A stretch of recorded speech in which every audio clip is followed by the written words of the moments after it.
Good morning all of you. आज हम बात करेंगे लैक ऑपरॉन के बारे में। लैक ऑपरॉन क्या है और मोर इम्पॉर्टेंटली जीन रेगुलेशन जो है वो क्यों होता है। तो सबसे पहले हम बात करते हैं कि जीन्स अगर हैं हमारे शरीर में या किसी भी ऑर्गेनिज्म की बॉडी में, तो जाहिर सी बात है कोई फंक्शनल प्रोडक्ट, चाहे वो आरएनए हो चाहे वो प्रोटीन हो, उनको बनाने के लिए होता है। तो अगर है तो फिर उसको बनाना चाहिए। उसका रेगुलेशन क्यों? रेगुलेशन का मतलब तो यही हुआ कि ये तय किया जाए कि जब किसी भी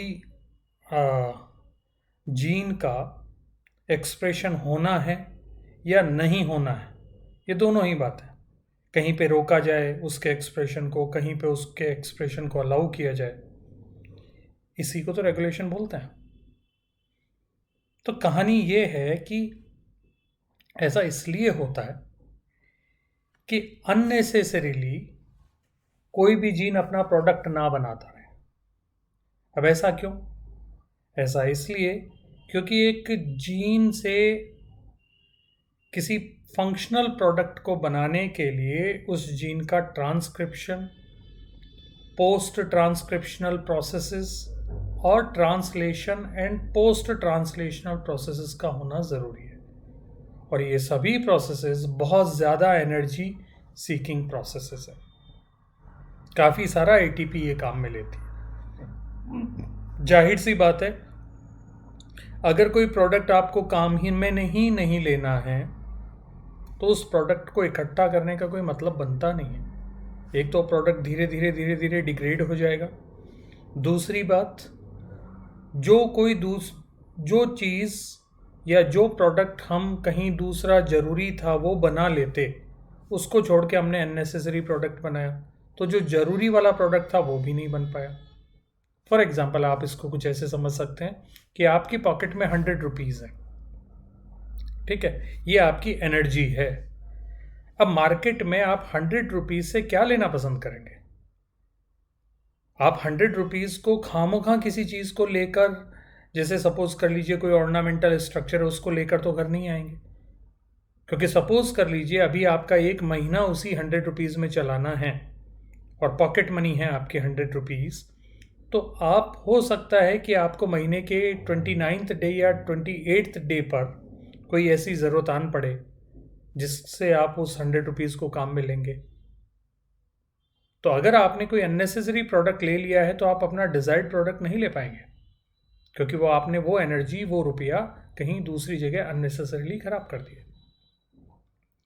तो कुल मिला के किसी भी जीन का एक्सप्रेशन सिर्फ तभी होता है जब उसके प्रोडक्ट की ज़रूरत होती है।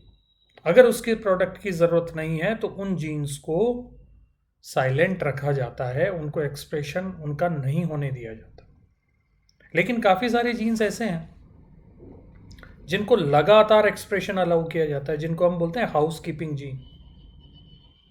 हाउस कीपिंग जीन, जैसे होटल्स में हाउस कीपिंग होती है, एनी टाइम आप कभी भी बेल प्रेस करते हैं तो वहाँ की हाउस कीपिंग आकर और आपकी सारी ज़रूरतों को पूरा करती है। इसी तरीके से कुछ जीन्स हैं जिनका एक्सप्रेशन होना सेल के लिए हर टाइम ज़रूरी है, जैसे राइबोसोमल प्रोटीन्स का एक्सप्रेशन, राइबोसोमल आरएनए का expression, DNA polymerase, RNA polymerase, glycolysis के जो एंजाइम्स है उनके जो जीन्स हैं उनका एक्सप्रेशन। तो ये सब हाउस कीपिंग जीन्स हुए। और बाकी जो जीन्स हैं उनको हम टिश्यू स्पेसिफिक जीन्स भी बोल देते हैं, लग्जरी जीन्स भी बोल देते हैं, क्योंकि उनके पास लग्जरी होती है, कहीं पर वो एक्सप्रेस करेंगे और कहीं पर नहीं करेंगे। For example insulin pancreatic tissue में एक्सप्रेस करेगा लेकिन दूसरे टिश्यू में एक्सप्रेस नहीं करेगा, ये उसको लग्जरी है, ठीक है। तो अब हम बात करते हैं जिन जीन का एक्सप्रेशन का रेगुलेशन होना है, उन जीन का एक्सप्रेशन का रेगुलेशन क्यों हो रहा है, ताकि मैक्सिमम एनर्जी को सेव किया जा सके और ये एनर्जी उसकी ग्रोथ में लगाई जा सके, जिससे उसका रिप्रोडक्टिव फिटनेस जो है, यानी उनकी स्पीसीज का जो नंबर है उसमें इजाफा किया जा सके। अगर ऐसा नहीं होगा तो अननेसेसरी प्रोडक्ट बनेंगे। उन्होंने एक तो एनर्जी को ख़राब कर दिया, ऊपर से वो unnecessary product unnecessarily biological reactions में इंटरफेयर करेंगे, जिसकी वजह से एंट्रोपी क्रिएट हो जाएगी, क्योटिक सिचुएशंस क्रिएट हो जाएंगी, जिसकी वजह से दूसरी बायोलॉजिकल रिएक्शंस भी नहीं हो पाएंगी ढंग से। और अगर ऐसा नहीं होगा तो वो ऑर्गेनिज्म ना तो प्रॉपरली ग्रो कर पाएगा, ना ही तो उसकी रिप्रोडक्टिव फिटनेस अटेन होगी। तो धीरे धीरे उनके नंबर धरती से कम होते चले जाएंगे, और हम कहते हैं कि नेचर ने उनको सेलेक्ट नहीं किया और वो एक्सटिंक्ट हो गए। ओके, सो ये बेसिक रीज़न है कि जीन एक्सप्रेशन का रेगुलेशन क्यों होना चाहिए। अब इसका जो सबसे क्लियर मॉडल है वो लैक ऑपरॉन मॉडल दिया गया था। तो सबसे पहले हम देखते हैं ऑपरॉन क्या होता है। और ये मॉडल बेसिकली, ऑपरॉन जो कंसेप्ट है ये बेसिकली जैकब एंड मोनार्ड ने दिया था। ऑपरॉन्स एक से ज़्यादा फिजिकली लिंक्ड जीन्स होते हैं जो एक ही प्रमोटर के अंडर में ट्रांसक्राइब होते हैं। ओके, और ट्रांसक्राइब होते हैं उन सभी का एक सिंगल एमआरएनए बनाया जाता है, और उस सिंगल एमआरएनए को हम क्या बोल देते हैं? पॉलीसिस्ट्रोनिक एमआरएनए। क्यों बोल देते हैं पॉलीसिस्ट्रोनिक एमआरएनए? इस चीज़ को जरा हम ध्यान से समझते हैं। आपने एक नाम सुना होगा, एक साइंटिस्ट हुआ करते थे बेंजर। बेंजर ने जब जीन के स्ट्रक्चर का एनालिसिस करना शुरू किया तो उन्होंने एक वर्ड दिया, सिस्ट्रोन। धीरे धीरे बाद में दूसरे साइंटिस्ट ने इसके बारे में पता लगाने की कोशिश करी, और ओवरऑल स्ट्रक्चर जो आज की डेट में हमें पता चलती है वो ये है कि जीन के दो हिस्से होते हैं, जैसा हम अर्लियर लेक्चर में भी डिस्कस कर चुके हैं। एक रेगुलेटरी पार्ट और दूसरा स्ट्रक्चरल पार्ट। स्ट्रक्चरल पार्ट वो पार्ट होता है जिसका ट्रांसक्रिप्शन आरएनए के फॉर्म में होता है, और रेगुलेटरी पार्ट वो पार्ट है जो स्ट्रक्चरल पार्ट का ट्रांसक्रिप्शन करवाने में मदद करता है या उसके लिए ज़रूरी है। तो रेगुलेटरी पार्ट में से क्या खास बात है? रेगुलेटरी पार्ट को रिकॉग्नाइज करता है ट्रांसक्रिप्शन करने वाला एंजाइम आरएनए पॉलीमरेज। अगर आप रेगुलेटरी पार्ट हटा दीजिएगा किसी जीन का, तो RNA polymerase structural part of gene, जिसको सिस्ट्रोन भी कहा जाता है, उसका ट्रांसक्रिप्शन नहीं कर पाएगा, क्योंकि डीएनए पे बाइंड होने के लिए आरएनए पॉलीमरेज को रेगुलेटरी पार्ट का होना ज़रूरी है, उसको वो चाहिए।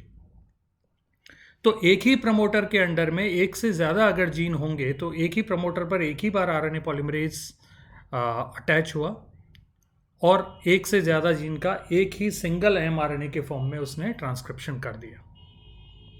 तो उस एमआरएनए में एक से ज़्यादा स्ट्रक्चरल जीन का मैसेज आता है, यानी एक से ज़्यादा सिस्ट्रोन का मैसेज आता है, इसलिए हम उसको क्या बोलते हैं?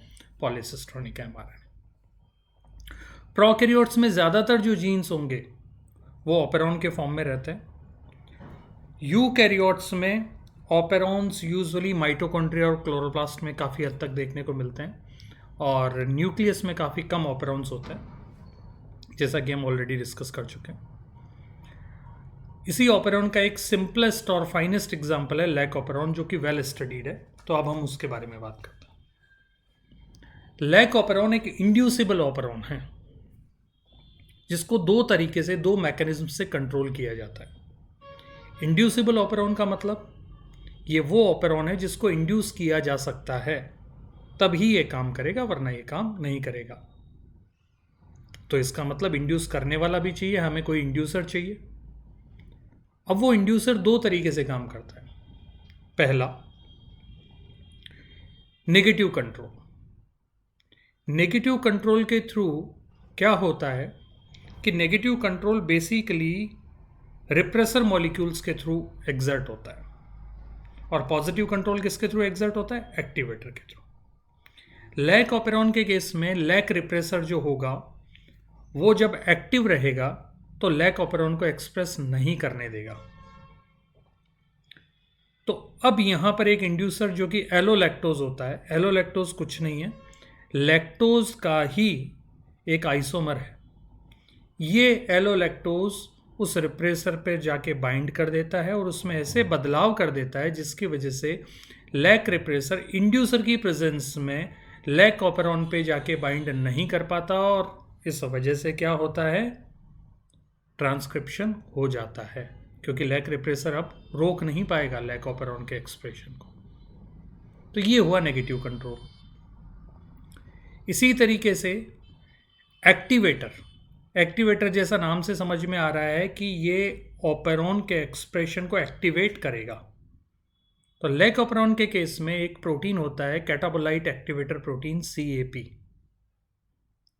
ये जो CAP है ये इंड्यूसर की प्रेजेंस में बनेगा। इंड्यूसर होता है CAMP, साइक्लिक AMP।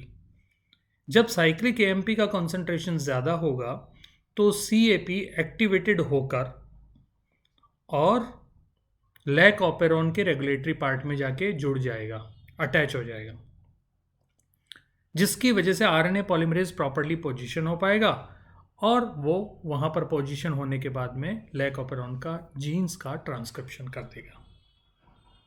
ओके, इनको हम डिटेल में भी डायग्राम में भी समझेंगे, ये एक फिलोसफिकल आउटले है।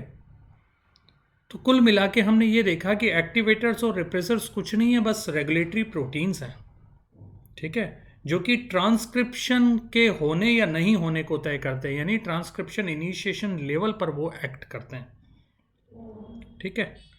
एक्टिवेटर क्या करता है, RNA पॉलीमरेज को प्रमोटर रीजन में बाइंड करवाने में हेल्प करता है और रिप्रेसर उसकी बाइंडिंग या उसके मूवमेंट को ब्लॉक करता है। जैसा कि आप इस डायग्राम में देख पा रहे हैं कि RNA पॉलीमरेज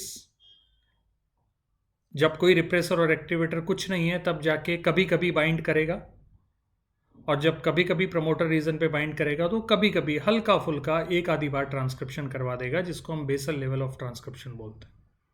लेकिन जब रिप्रेसर ऑलरेडी ऑपरेटर जोन पर, यानी जो प्रमोटर के पास का जोन होता है उस पर जाके बाइंड कर चुका है, तो RNA पॉलीमरेज उस पर बाइंड नहीं कर पाता और ट्रांसक्रिप्शन नहीं होता। इसी तरीके से जब एक्टिवेटर बाइंड करता है, कहाँ बाइंड करता है, प्रमोटर जोन में, तो वो RNA पॉलीमरेज को भी वहाँ पे बाइंड करने के लिए मोटिवेट करता है और इस तरीके से एक्टिवेटेड लेवल ऑफ ट्रांसक्रिप्शन हमें देखने को मिलता है। तो दोस्तों, दो शर्तें हैं लैक ऑपेरॉन के एक्सप्रेशन की। पहली शर्त रिप्रेसर नहीं होना चाहिए, दूसरी शर्त एक्टिवेटर होना चाहिए। जब ये दोनों शर्तें फुलफिल होती हैं तब कहीं जाके लैक ऑपेरॉन के जीन्स का एक्सप्रेशन हो पाता है। जरा हम लैक ऑपेरॉन को देखते हैं जब वो लैक्टोज की एब्सेंस में अगर है तो। सोचिए, पहली चीज तो ये है कि लैक ऑपेरॉन के जो जीन्स हैं वो कौन कौन से हैं और वो करते क्या हैं। लैक ऑपेरॉन में 3 जीन्स होते हैं, LEC-Z, LEC-Y and LEC-A। LEC-Z जो होगा वो बीटा गैलेक्टोसाइडेज बनाता है, LEC-Y परमिएज और LEC-A ट्रांसएसिटाइलेज। ये जो बीटा गैलेक्टोसाइडेज है इसका काम है कि लैक्टोज को तोड़कर ग्लूकोज और गैलेक्टोज में कन्वर्ट कर देना और ग्लूकोज को फिर ग्लाइकोलाइसिस में एंटर करवा देना। अब सोचिए, और परमिएज का काम क्या है, लैक्टोज को सेल में एंट्री देना। अब सोचिए कि अगर परमिएज हो ही ना तो लैक्टोज सेल में एंटर ही नहीं कर रहा, ठीक है। या मान लीजिए परमिएज है, बीटा गैलेक्टोसाइडेज नहीं है क्योंकि लैक ऑपेरॉन का एक्सप्रेशन नहीं हुआ, तो लैक्टोज अंदर आ गया तो लैक्टोज क्या करेगा, लैक्टोज के कुछ मॉलिक्यूल्स को एलोलैक्टोज में कन्वर्ट करवाया जाएगा और ये काम भी बीटा गैलेक्टोसाइडेज ही करवाता है, ठीक है। इस लैक ऑपेरॉन में जो आप देख पा रहे हैं, प्रमोटर, ऑपरेटर और LEC-Z-Y-A जीन्स हैं। इनके अपस्ट्रीम जोन में अगर हम देखें तो एक LEC-I जीन जो आपको देखने को मिलता है, I स्टैंड्स फॉर इनहिबिटर, ये रिप्रेसर बनाता है। अगर लैक्टोज नहीं होता है उस कंडीशन में ये रिप्रेसर मॉलिक्यूल ऑपरेटर पे जाके बाइंड करता है और इस वजह से RNA पॉलीमरेज प्रमोटर रीजन से आगे की तरफ मूव नहीं कर पाता और मूव नहीं कर पाएगा तो ट्रांसक्रिप्शन नहीं कर पाएगा, यानी लैक ऑपेरॉन का एक्सप्रेशन नहीं हो पाएगा। अब अगर लैक्टोज की प्रेजेंस हो तो क्या होगा? लैक्टोज की जैसे ही प्रेजेंस होती है परमेज के थ्रू अंदर आ जाएगा और उसका कुछ मॉलिक्यूल जो एलोलैक्टोज बन गए वो लैक रिप्रेसर के साथ में आके बाइंड कर जाएंगे। और जब वो लैक रिप्रेसर के साथ में बाइंड कर जाएंगे तो लैक रिप्रेसर बाउंड सिचुएशन में ऑपरेटर पे बाइंड नहीं कर पाएगा। और जब वो ऑपरेटर पे बाइंड नहीं कर पाएगा तो आरएनए पॉलीमरेज जो कि प्रमोटर पे जुड़ा हुआ होगा उसका रास्ता क्लियर है और वो ZYA का ट्रांसक्रिप्शन करवा देगा। और जब ट्रांसक्रिप्शन करवाएगा तो ये जो पॉलीसिस्ट्रॉनिक एमआरएनए बना, इस पॉलीसिस्ट्रॉनिक एमआरएनए पर पॉलीजोम सिचुएशन होगी, यानी मल्टीपल राइबोसोम्स यहाँ पे अटैच्ड रहेंगे और वो बीटा गैलेक्टोसाइडेज, परमेज और ट्रांसएसिटाइलेज बनवा देंगे। तो कहने का मतलब ये हुआ जब लैक्टोज होगा तब ही लैक ऑपेरॉन के जीन एक्सप्रेस होंगे, और होना भी यही चाहिए क्योंकि लैक ऑपेरॉन के जो जीन्स हैं उनका काम बेसिकली क्या है, लैक्टोज का मेटाबोलाइज करना। और अगर लैक्टोज ही नहीं है तो मेटाबोलाइज करने वाले जीन बनाकर भी क्या करना था। इसलिए बहुत ज़रूरी है कि लैक्टोज की प्रेजेंस में ही लैक ऑपेरॉन एक्टिवेट रहे, अदरवाइज वो एक्टिवेटेड नहीं रहे। ठीक है, तो ये तो हमने देखा था निगेटिव कंट्रोल क्योंकि रिप्रेसर के थ्रू हो रहा था। अब हम बात करते हैं पॉजिटिव कंट्रोल के बारे में। पॉजिटिव कंट्रोल में CAP जो प्रोटीन होता है वो CAMP की प्रेजेंस में। अब CAMP क्या होता है? Cyclic AMP। ये एक टाइप का मॉलिक्यूल है और इसको बनाया जाता है एडिनाइलेट साइक्लेज एंजाइम से। ये जो एडिनाइलेट साइक्लेज एंजाइम है ये प्लाज्मा मेम्ब्रेन में स्टडेड रहता है, यानी उससे बाउंड स्ट्रक्चर है, और ये तभी काम करता है, यानी तभी CAMP का लेवल ज़्यादा होगा जब ग्लूकोज का लेवल कम होगा। तो जैसे जैसे ग्लूकोज का लेवल कम होता चला जाता है एडिनाइलेट साइक्लेज CAMP का लेवल बढ़ाता चला जाता है और ये CAMP CAP के साथ में, CAP के डाइमर के साथ में जुड़ जाएगा और ये CAP CAMP जो कॉम्प्लेक्स है वो एक्टिवेटर का काम करेगा और वो RNA पॉलीमरेज को प्रमोटर पर प्रॉपर्ली पोजीशन करवाएगा। अब ये पोजीशनड जो RNA पॉलीमरेज है, अगर इसको रास्ते में रिप्रेसर नहीं मिला तो कहीं जाके ये लैक ZYA का ट्रांसक्रिप्शन कर पाएगा। ठीक है, तो इस तरह से हमने देखा कि लैक ऑपेरॉन एक इंड्यूसिबल ऑपेरॉन है जो पॉजिटिवली और नेगेटिवली दोनों तरह से कंट्रोल होता है। Thank you so much.